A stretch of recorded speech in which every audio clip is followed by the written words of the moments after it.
मैं हूं सैयद शफात अहमद। आज एक नई वीडियो के साथ आपकी खिदमत में हाजिर हूं। अक्सर वालिदैन की शिकायत होती है कि हमारे बच्चे हमारी नसीहत पर अमल नहीं करते।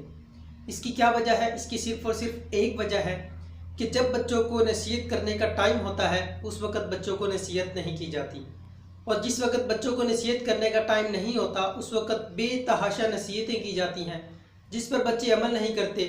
और बाद में वालिदैन की सिर्फ यही शिकायत होती है कि हमारे बच्चे हमारी नसीहत पर अमल नहीं करते।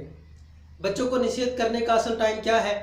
4 टाइम ऐसे हैं जिस वक़्त बच्चे लर्निंग प्रोसेस में होते हैं। उस वक़्त आप बच्चों को जो भी नसीहत करेंगे बच्चे आपकी नसीहत पर अमल करेंगे।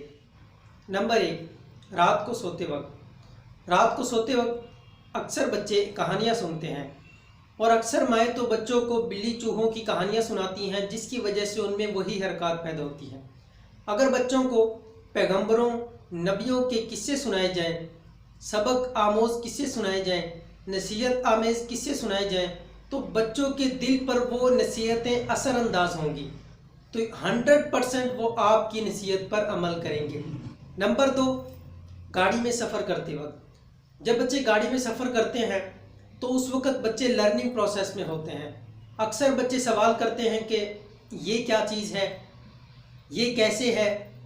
इस तरह के बेतहाशा बच्चे सवाल करते हैं और अक्सर वालिदैन उसको डांट कर बिठा देते हैं। उस वक़्त बच्चों को डांटना नहीं चाहिए, डांट कर बिठाना नहीं चाहिए, बल्कि उनको उनके सवालों का जवाब देना चाहिए, और उस वक़्त उन्हें वो नसीहतें करनी चाहिए जिसकी उन्हें ज़रूरत है।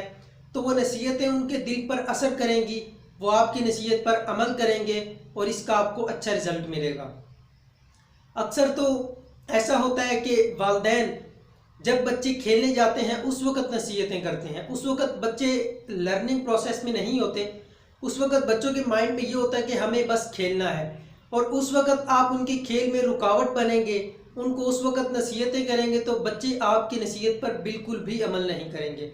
तो इस तरह के वक्तों में आपने नसीहत नहीं करनी।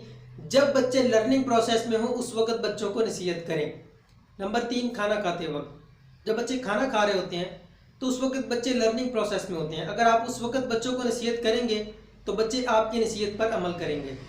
नंबर 4, जब बच्चा बीमार हो। जब बच्चा बीमार हो उस वक़्त आप बच्चे को नसीहत करें। उस वक़्त बच्चे लर्निंग प्रोसेस में होते हैं। उस वक़्त बच्चे आपकी नसीहत पर लाजमी अमल करेंगे, बल्कि दिल पर बिठाएंगे, और इससे आपको बहुत ज़्यादा फ़ायदा होगा। आपके बच्चे बिल्कुल भी ख़राब नहीं होंगे। इंशाअल्लाह वो आपकी नसीहतों पर अमल करेंगे। हर वक्त अगर आप बच्चों को नसीहत करेंगे तो बच्चों के लिए ठीक नहीं होगा। हमेशा हर चीज़ का एक टाइम होता है, टाइम के लिहाज से चलना चाहिए, टाइम के मुताबिक काम करना चाहिए। अगर आप टाइम के मुताबिक बच्चों को नसीहत करेंगे तो बच्चे इंशाअल्लाह अच्छे ट्रैक पर चलेंगे, और आपको भी इससे फ़ायदा होगा और बच्चों को भी फ़ायदा होगा। उम्मीद करता हूँ कि आपको ये वीडियो पसंद आई होगी। अगर वीडियो पसंद आई हो तो इसको लाजमी शेयर कीजिएगा। Thank you.